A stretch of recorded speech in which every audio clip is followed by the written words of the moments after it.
Latinoamérica, nosotros hemos prestado muchísima atención a lo que geopolíticamente hablando coloca sobre el tapete, cómo está la situación en el mundo. Vamos a enfocar la mirada en Corea, y en este caso lo que sucede con Corea del Sur y Corea del Norte. Para ello, para entender un poco más de cerca, tenemos a un periodista y documentalista, Julián Barsavsky. Él tuvo la oportunidad de recorrer ambas y plasmó toda su experiencia en un importante libro, Corea, las dos caras extremas de una nación. Julián Barsavsky, gracias por su tiempo, bienvenido. Y desde ya la primera pregunta, ¿cómo se preparó para recolectar toda esta información de las dos caras más extremas de una misma nación? Buena tarde.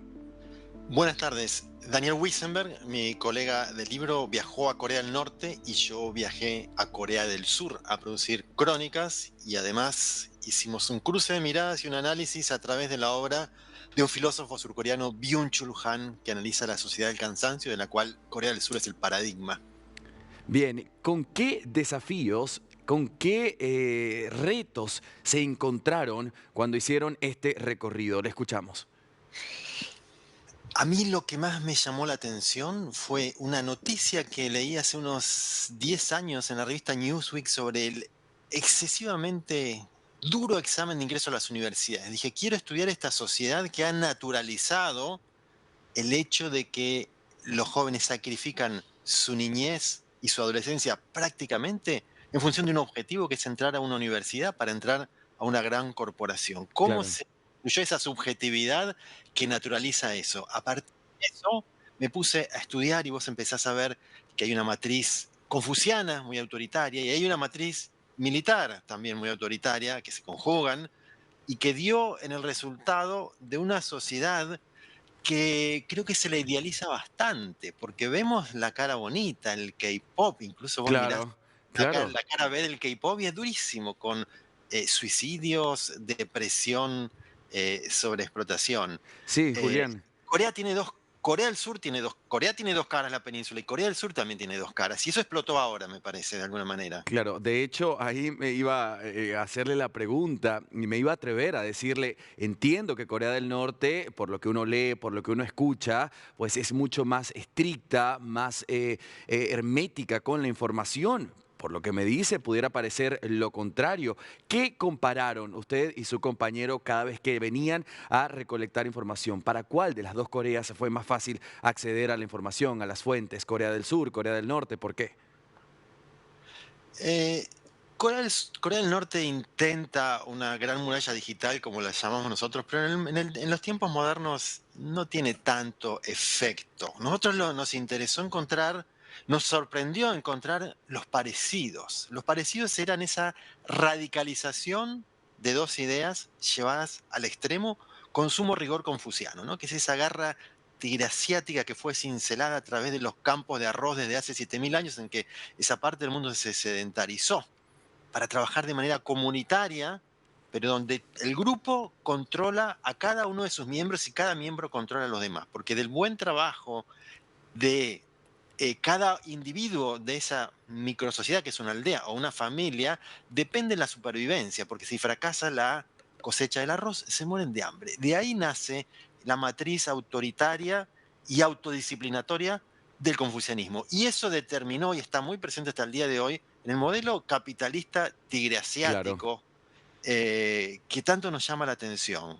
Bien, ahora Julián, y quiero para aquellas personas que directamente se encuentran hoy mirándonos y dicen, bueno, es la primera vez que entiendo que hay un conflicto muy importante en Corea del Norte y Corea del Sur, entendiendo que es una misma nación. De manera breve, porque sé que nos pudiéramos extender muy largo con esta pregunta, pero ¿cuál es el meollo de esta separación de las Coreas?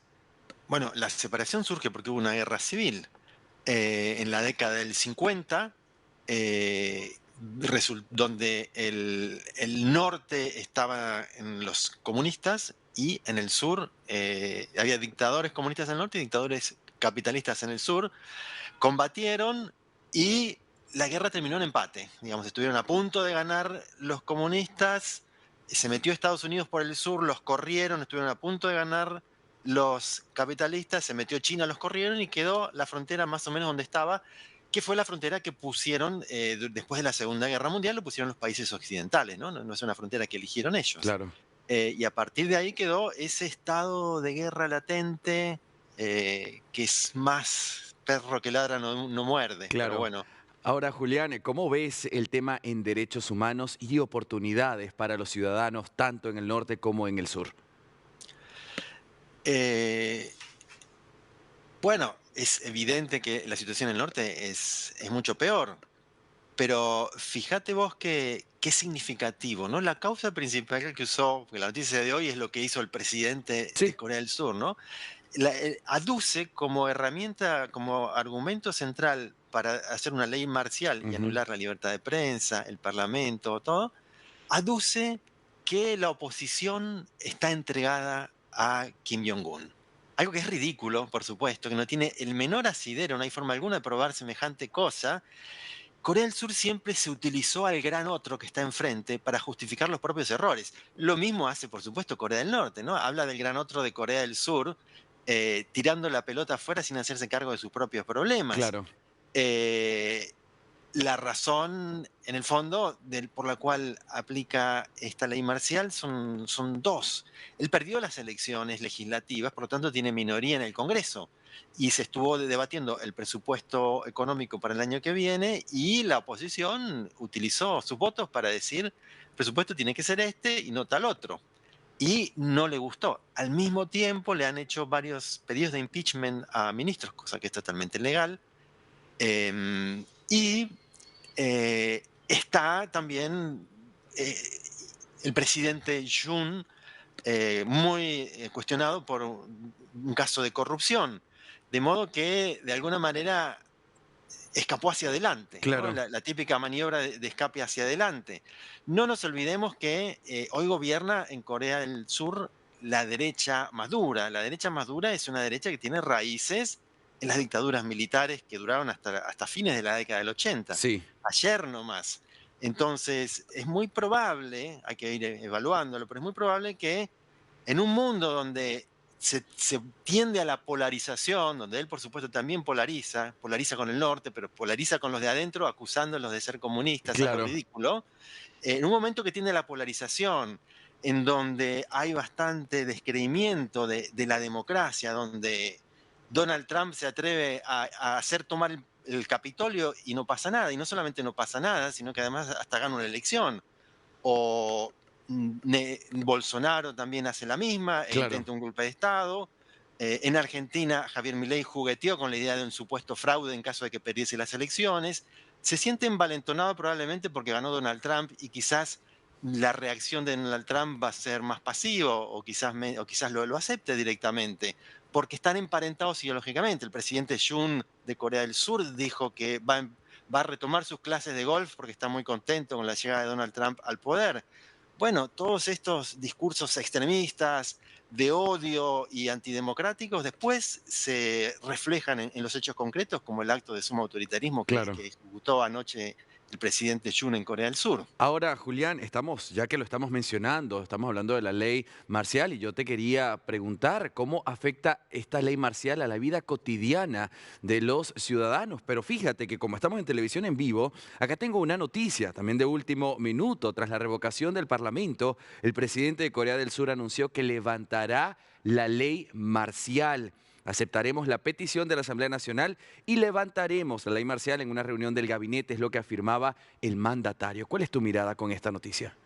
Sí, yo sabía que el Parlamento se reunió a la fuerza, porque no los dejaban entrar, tuvieron que colarse un poco al Parlamento y votaron por unanimidad, porque incluso se le puso en contra a su propio partido al Sí. presidente. Esta noticia que vos me decís es muy, muy nueva porque acabo de entrar a agencias internacionales y no estaba.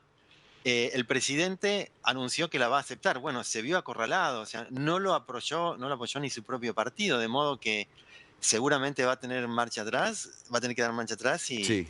quiero creer que eso le tiene que costar el puesto. Bien, ahora, ¿de qué manera, si este paso que acaba de transcurrir mientras tú y yo estamos conversando, si esto no hubiese pasado, ¿de qué manera, dame ejemplos, hubiese afectado la vida del ciudadano de a pie en Corea del Sur? Es muy difícil predecirlo, porque al mismo tiempo son sociedades, en términos políticos, la sociedad de Corea del Sur se pacificó mucho, o Ok, sea, es muy ordenada dentro de esa lógica confuciana donde por sobre todas las cosas está la armonía. Hay que evitar el conflicto, el choque en las relaciones personales, en las relaciones políticas. Un sindicato dice que va a hacer huelga y ujú, ya se va y se negocia, se evita claro, la huelga. Bueno, si va a haber una huelga, no hagamos la huelga y vamos y negociamos. ¿No? Entonces, vos ves las movilizaciones que hubo de protestas incluso en los últimos años, porque hay conflictos políticos fuertes en Corea del Sur y son ordenadísimas.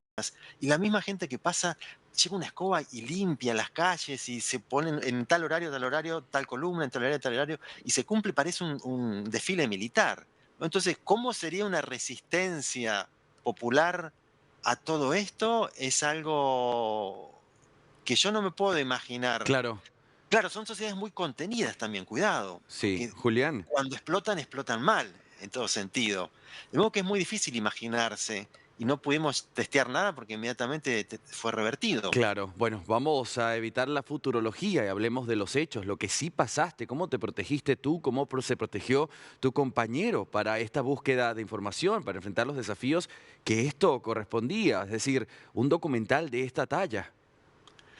A ver, Daniel en Corea del Norte cumplió las reglas.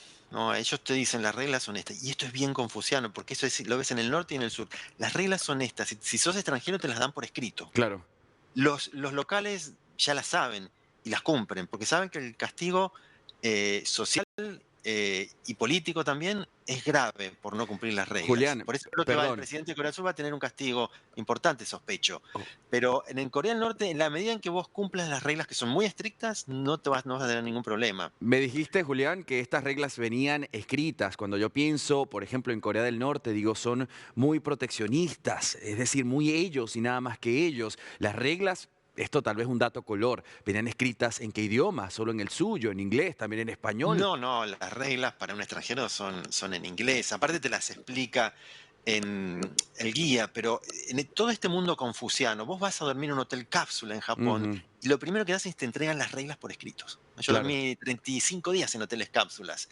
Eso es muy confuciano. Las reglas son claras. Y a vos como niño, ya como niño coreano, japonés, sí. chino, a vos te enseñan qué lugar ocupás en esa sociedad y cuáles son tus obligaciones, tus responsabilidades y lo que espera la sociedad que vos hagas. Y te lo inculcan desde tan pequeño y vos aprendés que es tan difícil diferir que la obediencia queda totalmente naturalizada. Por eso son sociedades tan rígidas, tan autoritarias, más allá digamos, la superficie democrática que uno Sí, puede ver en Corea del Sur. Cuando vos empezás a escarbar, ves sociedades muy autoritarias. El nivel de relación que tiene un empleado en la empresa con sus jefes es de una sumisión que en Occidente nos deja que no la boquiabiertos. vemos.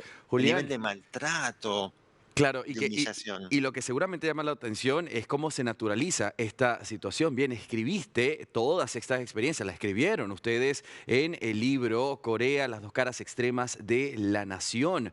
¿Podrías responder en este momento si una de las dos Coreas es más feliz que la otra basándose en su libro? No, yo creo que o sea, yo no creo que sociológicamente se puedan hacer estudios de felicidad. Yo sé que esos Claro, estudios existen y se publican y los rankings. Para mí no tienen ninguna asidero porque es un concepto tan subjetivo y tan difícil de medir que no es posible hablar de felicidad. Uno podría hacer una mirada superficial y decir en Corea del Sur tenés más libertades más libertad. democráticas que en el norte y sos más feliz, pero cuando vos mirás, por ejemplo, los rankings mundiales de infelicidad, a los cuales yo no le doy ningún valor, Ok, Corea del Sur lidera la claro. infelicidad. Ahora, cuando uno estudia por dentro esa sociedad y entiende el nivel de presión social que vos tenés desde que te levantás hasta que te acostás, desde que nacés prácticamente hasta que morís, Sí. es entendible que haya niveles, pero sí están muy medidas los niveles de depresión, ¿no? Claro, también viene con su lado. Julián Barsavsky, el tiempo en televisión es tirano. Lamento tener que despedirte, por supuesto, con la invitación y el agradecimiento a ese libro donde plasmaron ustedes toda su experiencia. Te deseo una buena jornada y seguramente nos volveremos a encontrar. Bueno, muchísimas gracias, hasta pronto. Buena tarde.